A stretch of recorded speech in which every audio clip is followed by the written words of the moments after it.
Welcome, one and all. It's Wednesday night again, and it is time for Strang Theory. Strang Theory. Strang. I am in the house.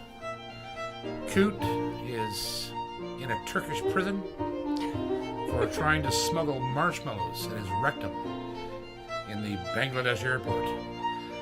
And we have the lovely Ginger in the house. Jack, Jill, Alistair Fraser. Jack recently what more could you? was on the front of a magazine. That's right. He's also on the front of Dog magazine, as you can see. And there we have it. All that's left to say is welcome to String Theory. Here's John and Chris and Ginger. It's very nice to be back with you again. And very nice. Wednesday night. It's blown a wicked windstorm here, boys and girls. Rain's pouring down. It's miserable. It's miserable, yes. And that's all I have to report. But on the upside, I'm not flying right now. That's correct. You were not in a plane getting struck by lightning. That was yesterday. That was yesterday, yes. Plane gets struck by lightning. And people wonder why I don't want to fly. It was fine. Nothing happened. Oh, yeah. No, nothing happened at all. I just got struck by lightning. Yeah. Oh, yeah. Everything was fine. It's like breaking a string. It's nothing. Oh, yeah. Nothing at all. Okay. Okay, then. So, we don't even have a capo corner. I can't think of anything that needs to be announced, except there is a metric crap ton of guitar stuff with John that's being uploaded. It will air every Monday night, so be sure and watch. And Ginger and I we're going to launch a new show pretty soon, which is designed to revisit all these guitars that I still have that I've reviewed, and to let you know how they stood up over time. And because that's one of the most important parts of a guitar. It doesn't matter what it's built out of or who made it or what it is or whatever.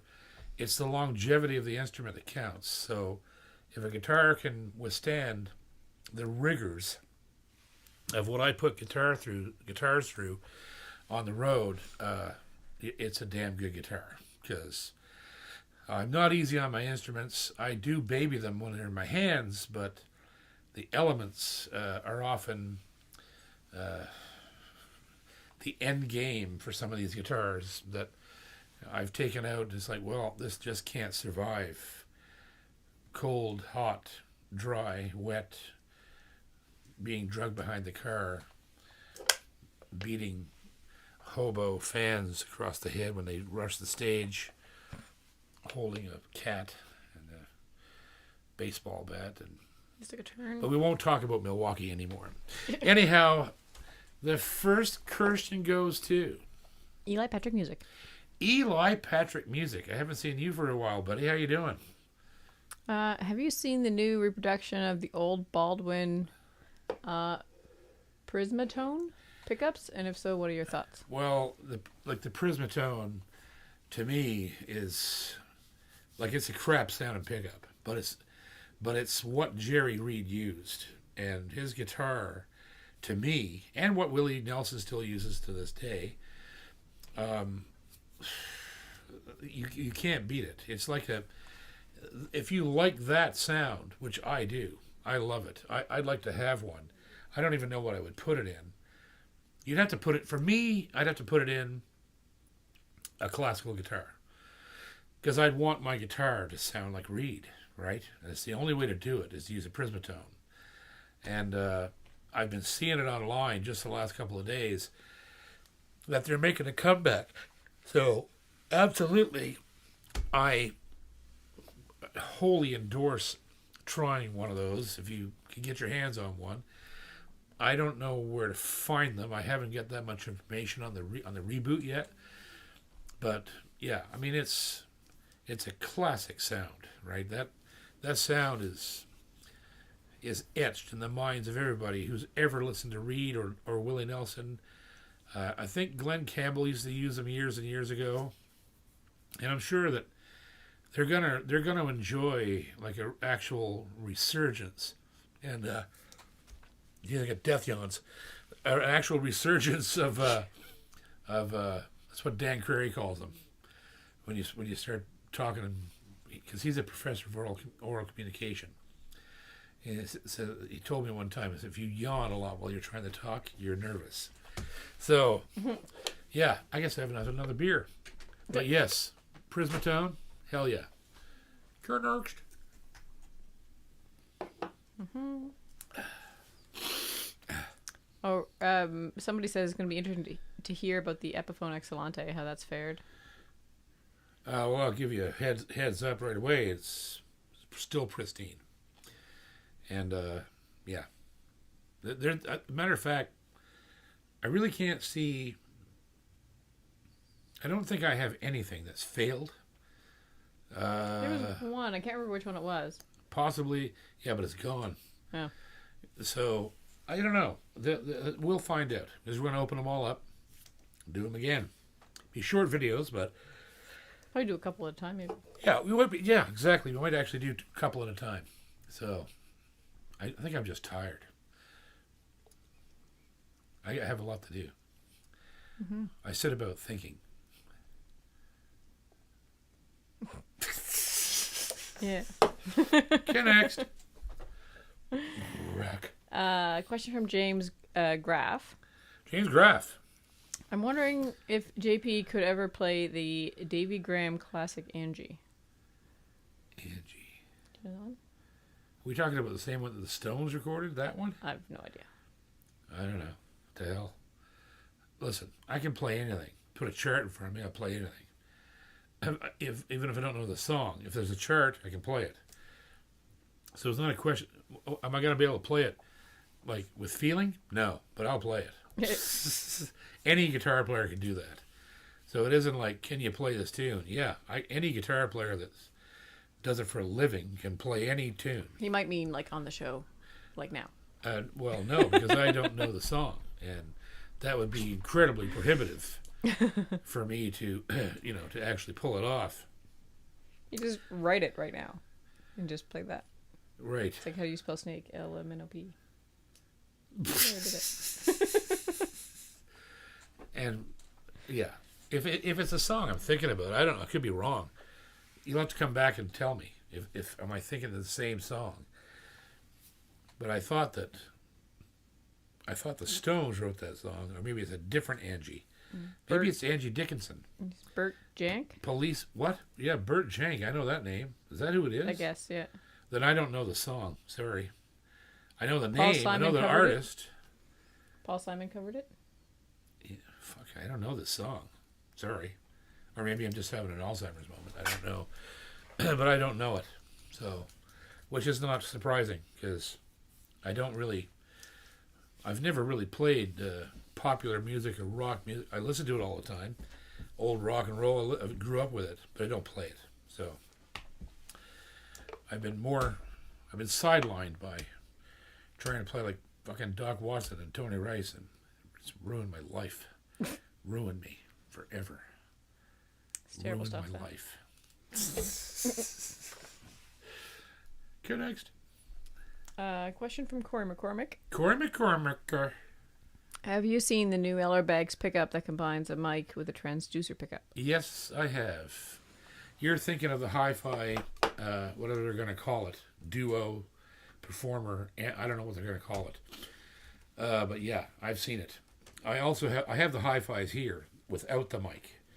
But they're going to, I guarantee you, they'll be sending me the one with the mic shortly. And we're eventually going to, as soon as we have get Chris and me in the same room, we're going to do an install video of this pickup in my Fender Paramount. And I've got another guitar coming that has the new system in it pre-installed. I won't say the company because it's a surprise.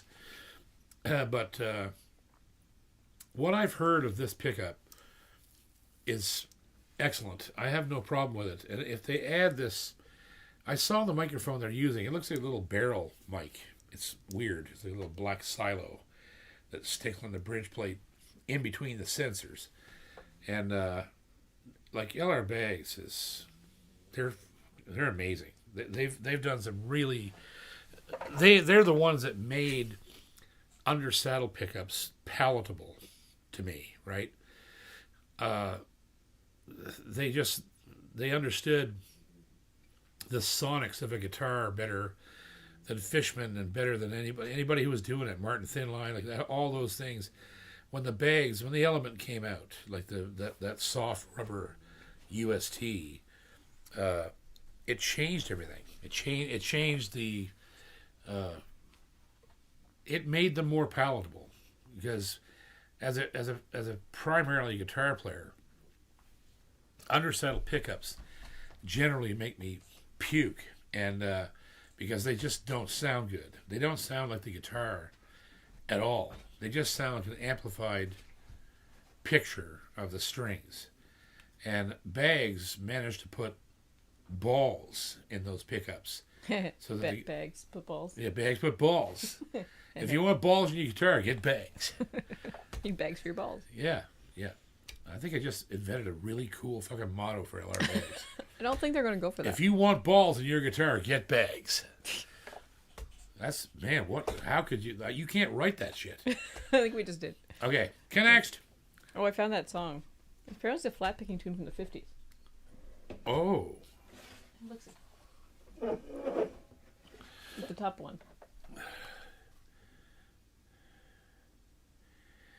Angie. Oh, Angie.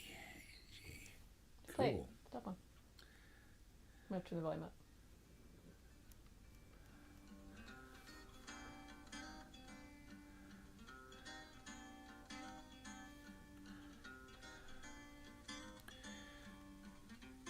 We'll probably just get dinged. But I don't know it. There you go. Maybe I have one to heard learn. it 100 years ago, but I don't remember it. I'd have to listen to the whole thing. I can't play it because we'll get copyright dinged on it. So, yeah. Interesting. I'll look that up and listen to the whole thing tonight. There's one from Randy Smith. Okay, that's a new one. No. Okay, hey Randy, how you doing, buddy? Going to meet and greet with Tommy Emmanuel tonight. Went last year and he played my Yari DYM 60 HD. He was blown away. He's the nicest guy. Tommy's a great guy. He's coming here in October. We're hoping to open for him. We're trying to get the slot, but you never know. Might happen. I love Tommy. He's the world's best. Okay, next. A question from Kenny. Kenny Holden. Kenny Holden. Mm-hmm. Number 4. When does the next signature model get released? Well, I can't tell you. One is coming very soon. And another one is coming in June. Yeah. So, yeah. And there was another one already released in January that I just reviewed today and will appear on the channel in the coming Mondays as we move forward. So far, I've got 1, 2, 3, 4. I've got 4 signature models. How did I do this? I don't know. I It's suck. a very complex signature you have. I suck. Okay, next. Speaking of which, there's a super chat from Jim Waller. Jim Waller. Has the Mona Lisa gone in yet, and how is she faring? The Mona Lisa has been repaired Great. and is ready for pickup. So they wanted to ship her, and I said, no, I'll come and get her. So You go in April, right? whenever I'm heading to Ontario, I will stop there and pick up my baby. I love that guitar. That's one of the greatest guitars, possibly the greatest guitar I've ever played. It's just... Trying to smash it into any more tables? Yeah, I gotta not be trying to get through a huge crowd of people with a horrible fever and falling and staggering and in the dark. Yeah, not a good sign. Story changes every time. It's quite. This is what happens when you play in a place that has no backstage. The backstage is behind the audience. So there was the only choice we had was to get to the dressing room was to go through the entire audience, and that's how she got busted. So, next. Nobody has a next. Yeah, there's no. Kerr. Gotta train up one of the dogs. Kerr. Next. There you go. Question from Joe McGraw. Joe McGraw. Have you watched Guitar Repair at String Tech, Mike McConneville? Canadian luthier for 50 years, great guy and very knowledgeable. He lives in Ontario?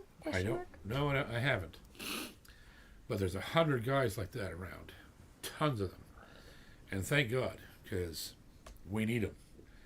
And they don't, they can only go so long. I mean, Doug retired, and I'm still using Doug. Doug will still do little things for me as he has time to do them. But the man's trying to enjoy his retirement, and he's 70 years old, and just, so, yeah, it helps. There's guys out there like that. There's a lot of them still, and they're all over the world. They're all over North America. Everybody has their guru that they take their things to, and yeah. So, as a matter of fact, being YouTube, as you say, there's a lot of information on there now about repair and setup and all that stuff, and almost to the point where if you had the tool, if you wanted to go buy the tools from StuMac and watch a bunch of these, legitimate guys do it, because they do it, they tell you how to do it. So it just depends on how many, if you have a guitar around that you're willing to practice on. So it's it's pretty cool. Pretty cool that they're on there. I watch a lot of guys like that, actually. There's who's my buddy down in the States? Crap. Yeah, you need to be more specific. I can't call his name. He's really, really funny. He's a vet, and he's got a long damn. And he's probably watching me right now. I'm just having an Alzheimer's moment. I have those a lot lately. Anyhow, I watch him all the time. And there's a few guys I watch online that do anything, everything. Rosa, the guy that builds Rosa mandolins, I watch his channel a lot. He's an incredible luthier, incredible mandolin builder, guitar builder, and he does a lot of repair work on his channel. And yeah, there's a ton of guys. Next. Super chat from Colin Dolan. Colin Dolan. What bass guitar do you record with? A Warwick. You want me to get it? No, that's okay. It's just, I love Warwick. Warwicks are weird basses. They're renowned among bass players, and a lot of guys don't play them because of the balance issue, the weight. They have a weird weight distribution, but I love mine. I've always wanted a Warwick, and I got this one, and along with an acoustic version of the same thing, an alien bass they call it, which I sold because I wasn't using it enough. And this bass here, I've got black nylons on it, and Mr. Man, it's got active EMGs in it. I think they're EMGs, and but they're active, and what a bass. It's just the most beautiful, round, fat, punchy, clean bass. I love Warwicks. The only bass I liked better than this one was a bass I had years ago that they called a PV grinder. It was a cheap bass, really, at the time. It was probably $1,000, but it was made out of one piece of wood. It was neck through body, and they called it a grinder because it looked like they made it with a friggin' grinder bit. It was roughly finished. It was like satin finished, open pour, and it was a 5-string, by the way, too. And that bass appears on a ton of my albums and other people's albums. And I just loved that thing. It was the most incredible bass. I have no clue why I got rid of it. I don't know what I was thinking. But I did. I traded it for a 5-string P bass, a 5-string jazz bass, which I fucking hated. And I ended up getting rid of that and ran into this thing on the wall somewhere, and I said, that's the one I want. And I bought the Warwick. And I'll never play anything else. That's my bass for life, that bass. So, there you go. Warwick. Next. Question from Martin Aslake. Martin Aslake. What? As, not ass. What is it? As, A-S? As what? Lake. Oh, As Lake. Sorry, Martin. Are you going to be in Nashville in 2024, and where can I get tickets? I'm going to be in Nashville in June.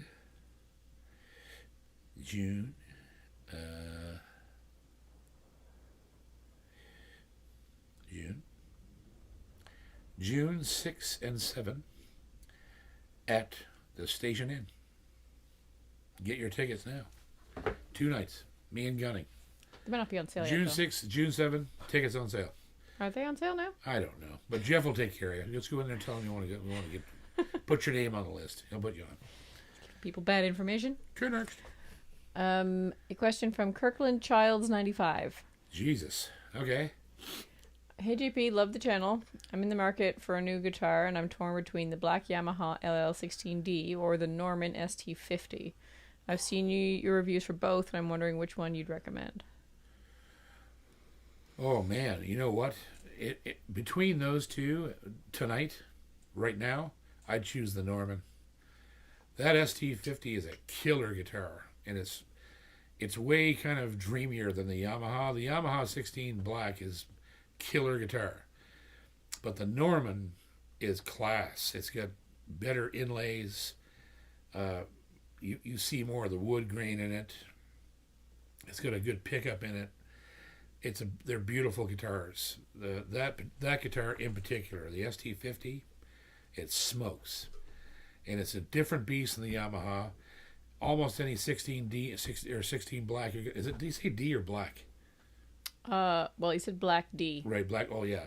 So any one of those Yamahas are going to be killer. But the Norman has got class. It's just got class. It's a smoking beautiful guitar, and I love mine. I'll never get rid of mine. I found a dandy. I don't even know where the hell I got it now. But Where even is it? What's that? Where is it? It's over there in the pile. And I'm not even sure how I get that. Oh, I think I ordered it they're very difficult to find. So if you can get one too, that's the other thing. But you know who carries those is Brickhouse in Kitchener. I don't know where you're located, but he's a Norman dealer, and just about any Norman dealer can get you an ST50. But yeah, I'd go with the Norman. That's between those two, mostly because of aesthetics, but also because Norman's Canadian made. It's got a legacy behind it. As you know, that Norman is Robin Boucher's uncle. But there's a huge legacy there. And Godin is doing everything it can at this point to honor that legacy. And so we got to give it to them, so that they're putting Norman up front and center with these new models and new everything. So yeah, that's what I would do. That's just me, but next. Super chat from Jamie Reed. Jamie Reed. Hope you're well, guys. Favorite Doc album? My favorite Doc album is the double album that they did live at the University of New York in 1968, I think it was. It's called Doc and Merle Watson Live on Stage. Killer. Killer. Killer. Like, the most incredible thing you've ever heard. If you've never heard that record front to back, you need to get it, because there's more music coming out of those two guys on that stage than I've ever heard in my life, and they were not plugged in at those days. They were just using 3 mics. Vocal, guitar mic, and Merle had a mic, and that was it. And they, like, the technology sucked, but yet they were able to capture that recording, that concert. Just incredible. It's incredible. The guitar tone, Doc's voice, it's just amazing. It's one of the greatest records I've ever heard in my life. And it will remain that for probably forever. I can't really see any other album taking its place. It's a moment in time that I'm glad they caught. That's for sure. It certainly changed my life as a player. I can tell you that. So yeah. Kurt next. Oh, jeez. A super chat from Herschel. Herschel Richter. Hmm. How you doing, buddy? Jerry Rosa is retired from Luthiers work due to arthritis in his hands. Yep. He now only works on friends' and relatives' instruments. He Yep. has mentioned you in his daily blog about his farm. Really? Wow. Yeah, he's a hero to me. I watch him every day, and I'm assuming that he is still doing some work, because the videos keep appearing on YouTube. He comes into my feed almost every day, every week at least. And yeah, well, that's great. I'm glad to hear that. He's a lovely man, and he knows his stuff. He's smart man. Next. Question from Ronald McGraw. Ronald McGraw. Thank you for your information and wonderful stories. I bought a Grand Reserve PSSG 162 Flame Maple. Damn. My question is: the humidity in my case is 41. Do I need to add a humidity pack? No, you do not. You should never put water in your guitar, ever. Well, there's those humid packs that aren't humidipack. I mean any kind of water. I've just recently this week saw that there's a video of Luthiers that have come out against artificial humidification. And it's what I've been saying for years, because the reason is that you can't control it. It doesn't matter if you're using a humidipack or one of the ones you fill with water or a wet sponge or whatever the case may be. You can't control. When you close that case with all that water in there with that guitar, you can't control how much water goes into the guitar. The way to keep your guitars properly humidified is to put them in a room in your house, in the case, where the humidity is between 40 and 60%. 60 seems really high. It is high, but that's why I'm saying it's a what do you call a range, 40 to 60. That's as wet as the guitar should be. 60 is the ultimate high range. 40 is the low. And if the guitar is too dry, you get it in a room and take it out of the case and leave it in a room that's 55% humidity. You let the guitar, it's just like my mother used to say, time will tell, shit will smell, and water will seek its own level. And that's the same with guitars. A guitar will seek its own level of moisture.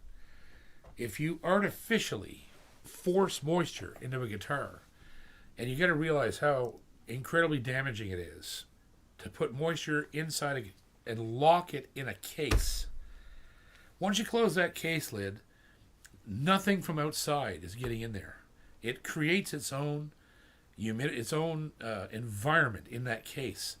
Like, for instance, if you go and play at a bluegrass festival at night and it's damp, and you put your guitar in the case for the night, and the next day, even a week later, you get the guitar home and you open the case, you can smell the humidity in the case, and the guitar is swollen because it carried all the humidity from being outside into the case with it, and you close the lid, and it creates it's now its own environment in there, and it can't escape, right? So another why it's so dangerous to put water near a guitar inside a case, and a lot of guys are coming against it now because you pop your bridge off, and you pop your frets out, and you do all these things. A guitar is meant to breathe naturally. It's meant to take in moisture when it can, and when it doesn't need it, it expels it, right? And that's what lignin does. And when the lignin dies in the wood, it stops doing it, and the guitar is set and seated and never moves again in its life. So you don't want to put it through extremes. So you don't want to leave it somewhere where the humidity is 20%, and you don't want to humidify it to the point where the inside of the case is 60, but the room is 40. You just don't. So you just got to keep an eye on things. Like when you look at your guitar, it's very easy to tell what's going on with it. I look at this guitar, and I run my fingers across the back right here, and I see if there's a belly, and there is not. And then I look at the top, and I shine light on the top, and I see if I can see the grain of the top, and I cannot. And then I run my fingers down the side of the neck, and I see if I can feel the ends of the frets, and in this one I can. And that means that it is slightly dry, but not dry enough to humidify. What it means is it's just dry. It's winter, and these are going to protrude a wee bit during the winter, but in the springtime, this fingerboard will fill back up with water, and the frets will be fine. But if I force water into this guitar now, this part of the guitar doesn't need it, but that does. But this is still going to take all the punishment. So you just got to watch. You got to look at your guitar. You got to know what it does. You got to know how it responds to certain environments, and you got to know. You just got to keep your eyes open. Don't just be slogging a fucking bucket of water into your case because some guy says, "Oh, you got to humidify your guitars," and blah blah blah blah. Taylor actually nullifies their warranty if you don't put a humidifier in the case. That's insanity. It doesn't make any sense at all. Because for one thing, you might be putting it in there when it needs no water, right? There goes your guitar. So you just got to be careful. Keep your guitars in a room. I have a room here. This room stays somewhere between 35 and 55 all year long. And these guitars are finest kind. I have no guitars that are bellying, sinking, frets popping out, cracking. I don't have any of that because it's a normal environment. You just got to keep your guitars in a normal environment. And also, another big thing that I've told people on here before is if you live in a house, drywall sucks for guitars. Drywall is not good. Drywall absorbs moisture and never lets it out. This room here is completely made out of hemlock. Hemlock, yes. It's a super hard wood, and it absorbs moisture in the summer, and all over the winter, when it gets dry, it slowly lets it out.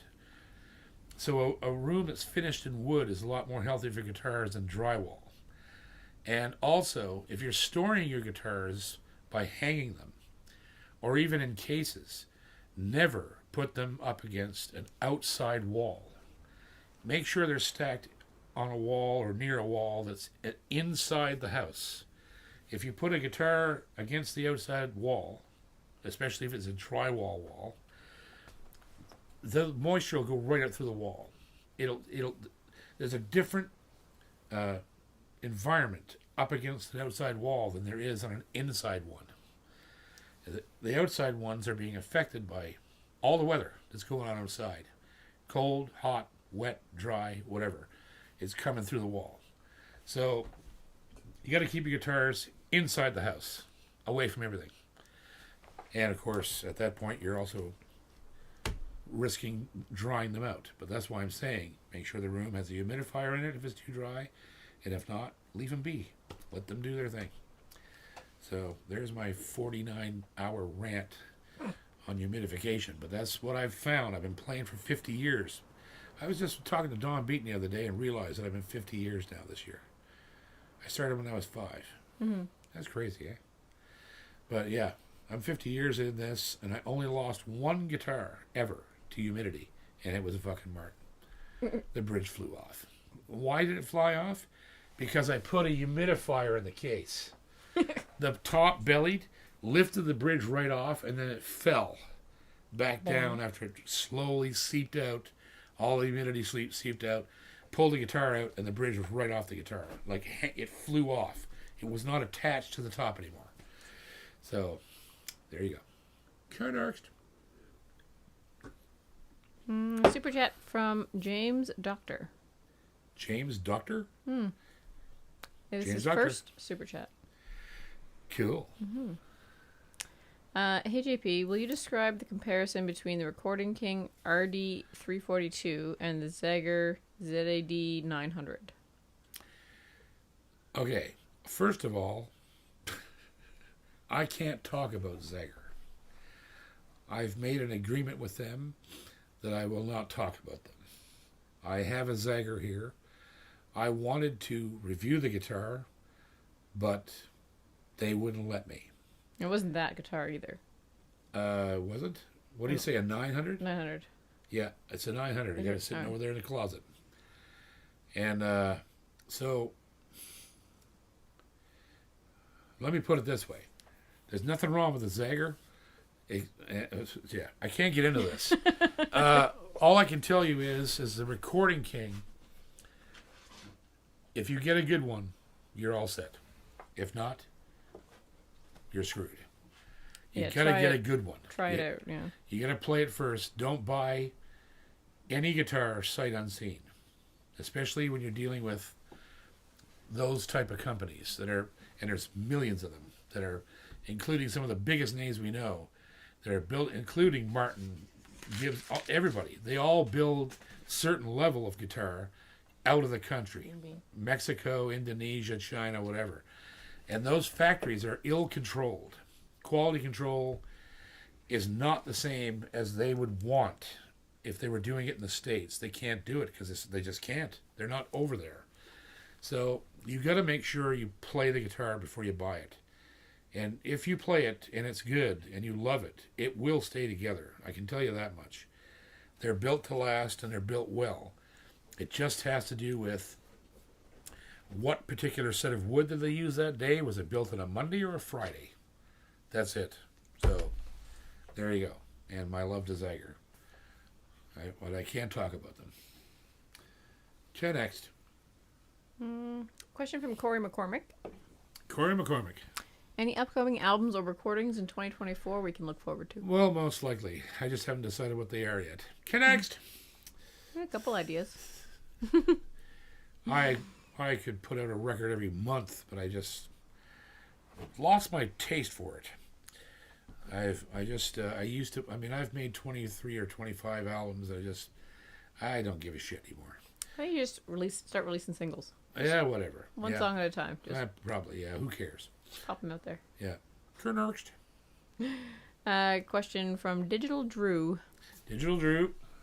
If you were to start learning the guitar today, how would you go about it? Well, we're spoiled with options. It's also confusing to parse through and just focus on getting better. I would learn the same way I learned, because most of the options that we have today are no good. They don't teach you how to play. You can't see.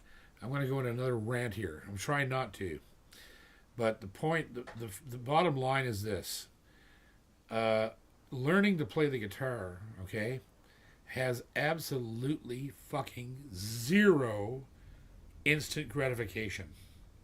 It has zero, right?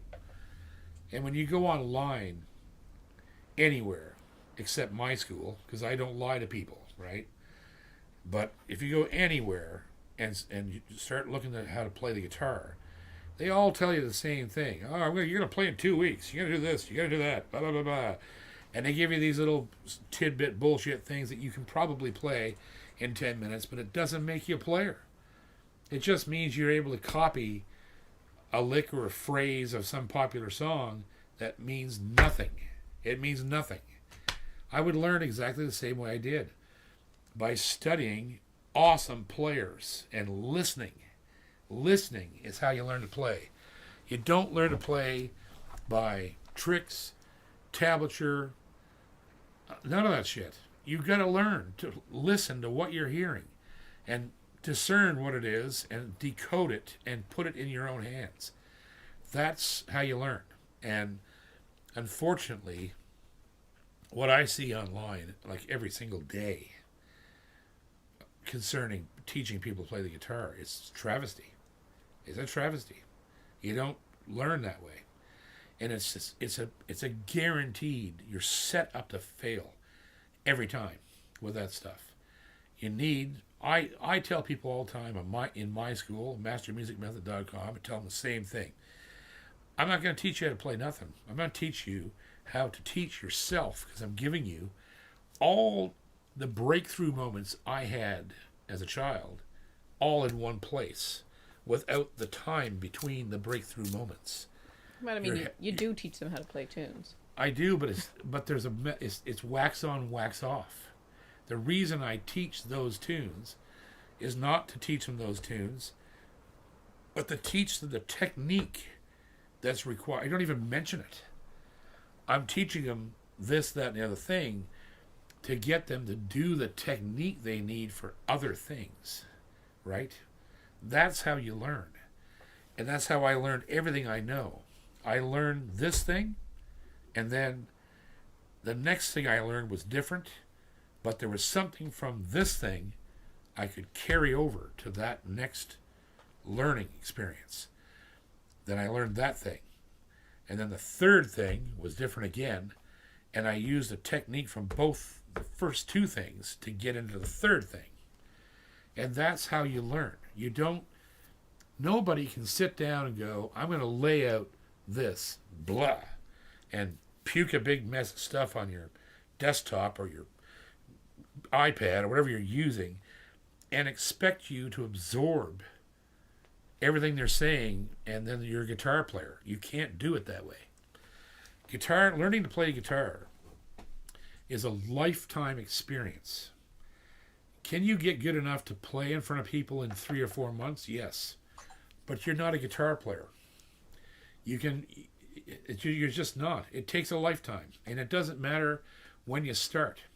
If you look at it in that way, that I'm going to do this for the rest of my life, you're going to have a great time. You're going to learn. You're going to get better every day.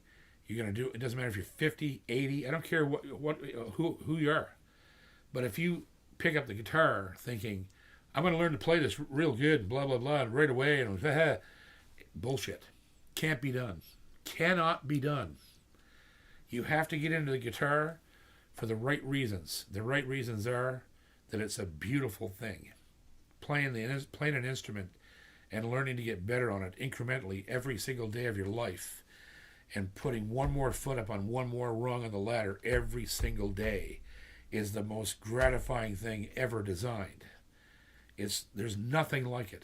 There's nothing like it.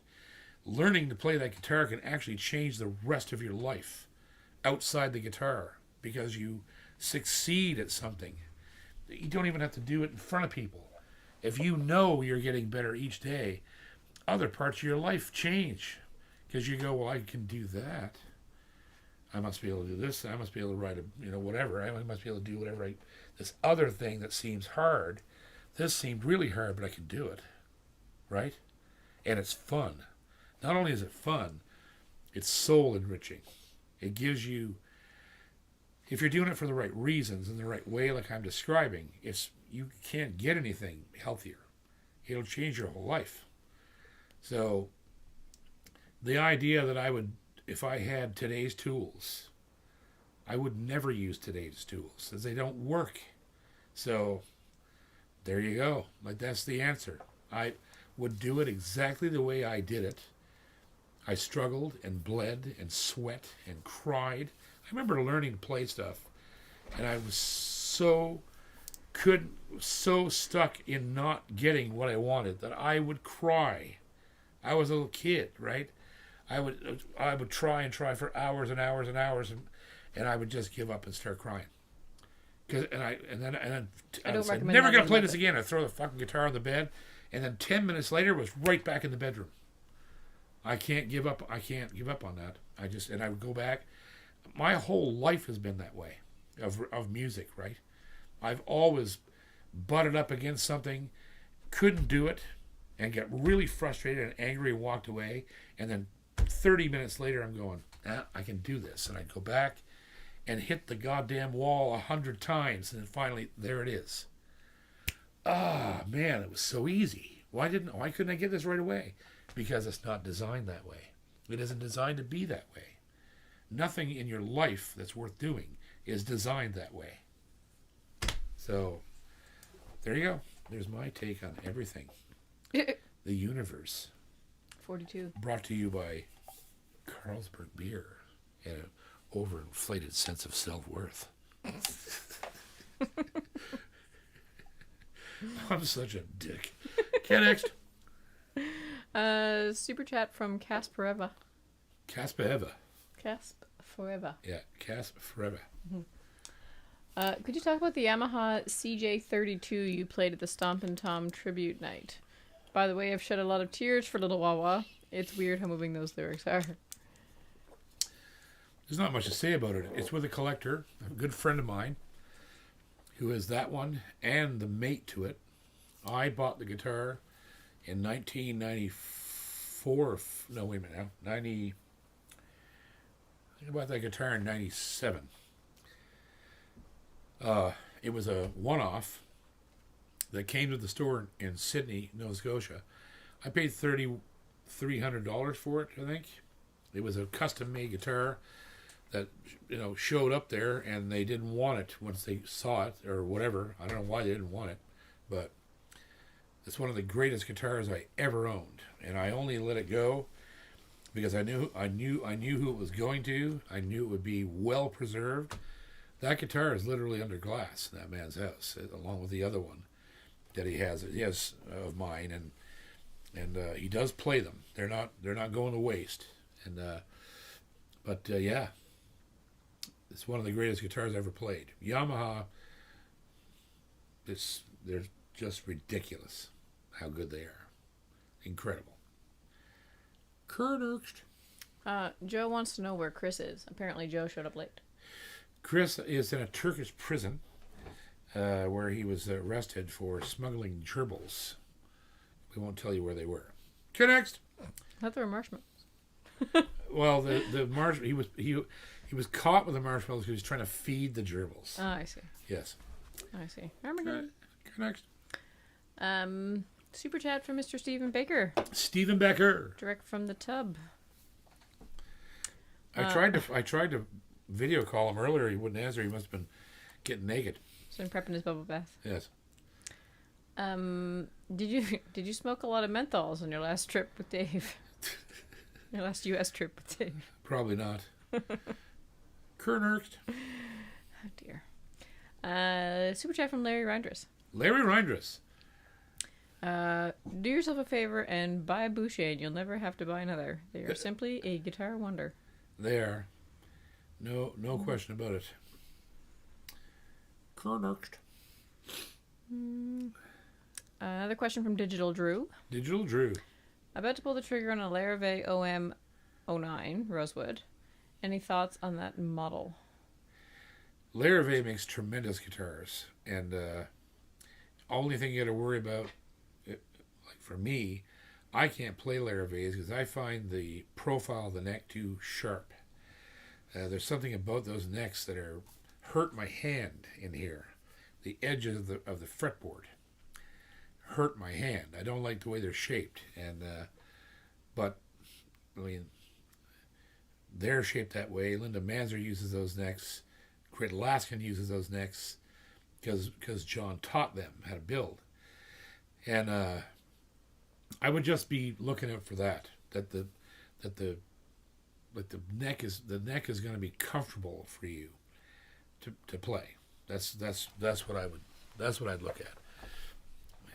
Other than that, I mean, they're great guitars. You really can't shit on a Larrivee. Even though they're not made by John anymore, they're made in a factory in California, but they still got his mojo. So there you go. Yeah. Kurnecht.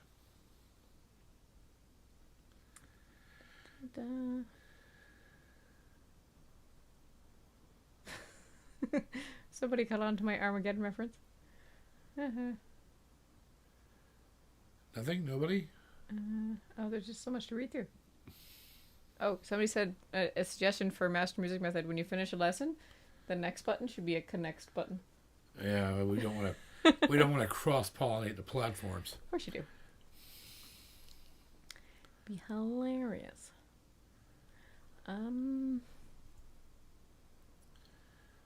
Nobody? We got nothing? Not seeing. Well, in that case, I'm going to give everybody a treat then. Alrighty, go at it. I'm going to freak everybody out.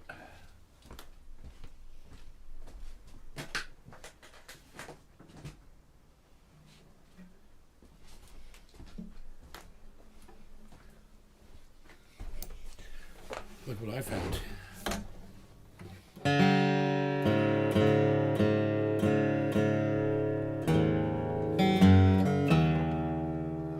Tip the headstock in a bit, you can see it. What's that? That's the headstock. Tip it forward a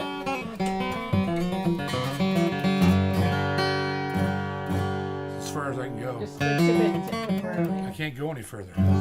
Like point it so they can see it. I can't go any further and still play it. So if you don't know what this That's is, what I was trying to do. it's one of these. It's an FG9 mahogany killer.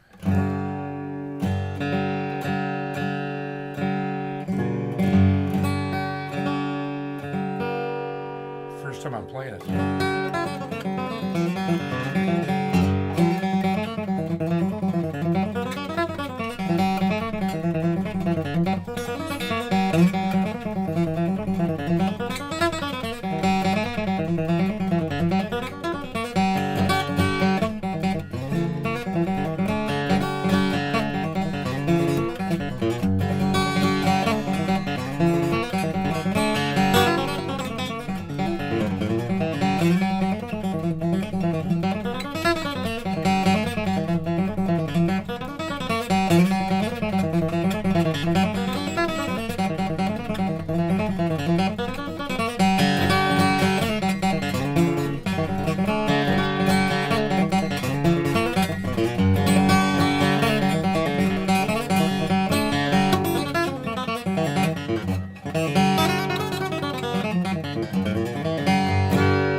Mother of Jesus.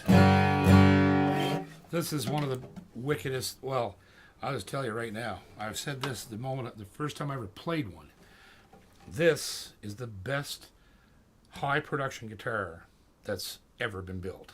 There's nothing like this anywhere. I don't care, and I'm not talking about Bouchers and Flamangs, and I'm talking about guys that are building 1 million guitars a year.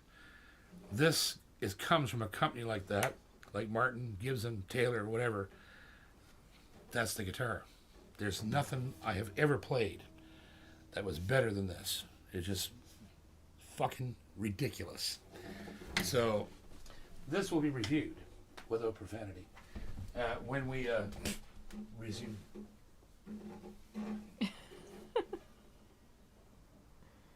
Ooh. Hard to read when it's moving. 3D. Well, okay. Everything's actually in 3D.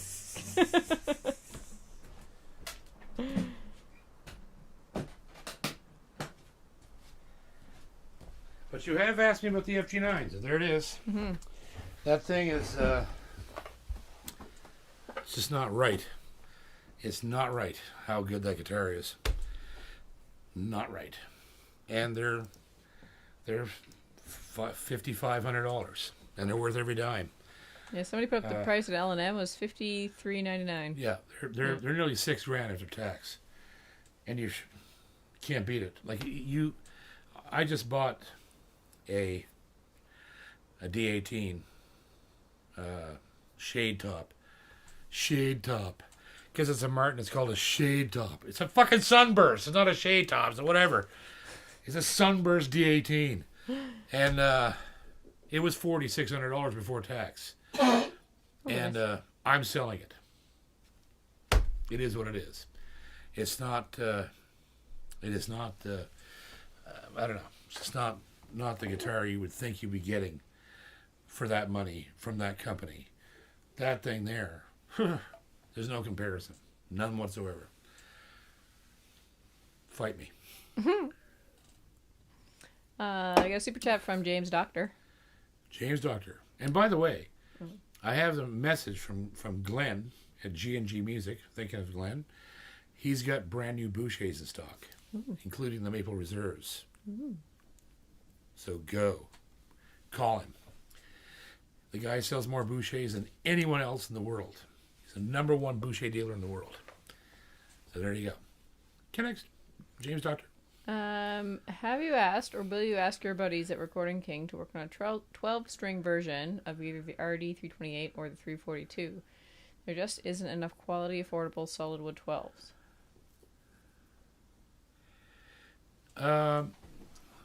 Well, yeah. But you'd be just as well getting and I know they make them. I'm pretty sure they do. As a matter of fact, I know they do, because I've seen them. Yamaha in the L series builds, I think, 6s and 16s as a 12-string. And you're talking about less money than Recording King would charge. You're probably talking about $1,500 or $1,600. And those guitars are deadly. Deadly guitars. You said it wrong. What? Say it right. What? Deadly. Deadly. No, you know what I want. Deadly. I know what you like. Okay, next. Buzz Gould just gifted 5 memberships. Sweet. Thanks, Buzz. He's at it again. Attaboy. Thanks, buddy. Anybody else before we make up the question for the night? A super chat comment from Jamie Reed on the FG9. He says Canon. Oh yeah, that's just stupid. Stupid. What that guitar is like. I don't even know. I don't even know how to describe it at this point. But like we're talking Boucher level, Crackett level, like. They shouldn't be able to put guitars like that out for the size of their company. Like, they build everything from chainsaws to motorboats, but there they go, right? That guitar is coming right out of the Hamamatsu shop. They're building very small numbers of them, and, well, I shouldn't say that because they appear to have quite a few. Like, there's probably 1,000 of them already in the world. That's a lot of guitars, right? To build at that level, it's unbelievable that they can do that, right? That guitar is every bit. It's handmade, of course. This is not a factory instrument. This is made by a group of luthiers, all building with no power tools, same way they do the L26, 36, 56, 86. This is how they're building these guitars, and I have no clue how they're doing it. I don't understand how they can do that, but they can. So the question is, do we have any super chats left? Nope. The question is tonight, boys, for spot number 7 and 8 on the list, is what was the back and sides wood of my FG9 by Yamaha?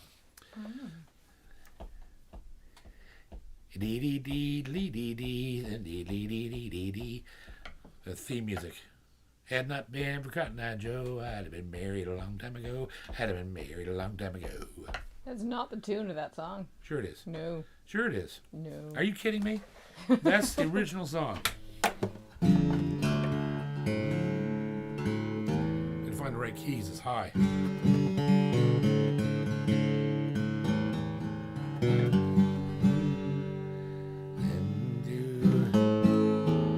It's a fucking hard song to sing. Don't you remember, don't you know, Daddy worked a man called Cotton Eye Joe. Daddy worked a man called Cotton Eye Joe. That's not even the right key. See?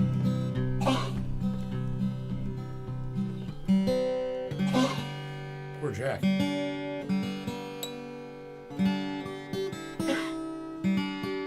Good Lord, Jack.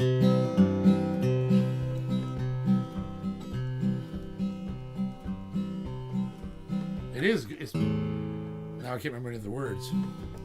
That's the first verse. As far as I know, it's but Cotton Eye Joe. Now, don't you remember? Don't you know? Daddy worked a man they call Cotton Eye Joe. Daddy worked a man they call Cotton Eye Joe. If it had not been for Cotton Eye Joe, I'd have been married a long time ago. I'd been married a long time ago. This is Bob Wills, man. It's the original version. Love that tune.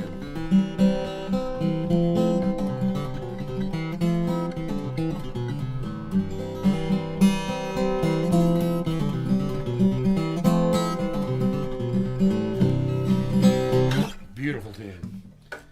And bastardized by everybody. Anyhow, answers. Who's got answers? There are lots of answers. I don't even know what. I can't remember what the answer is. The first answer is mahogany. Yes, it is. Who has that? That's Blair's Feinson. Blair, you're number 7. Back in the running. Who had the next one? Next with mahogany was John DeLory. John DeLory, you're number 8. And there was one more super chat that snuck in there. Okay. It's real quick from Give it Corey to me. McCormick. Do you think the reason they sound so good, the FG9s, is because they're getting their 4A Addy tops from Boucher? Could be. There's every possibility of that.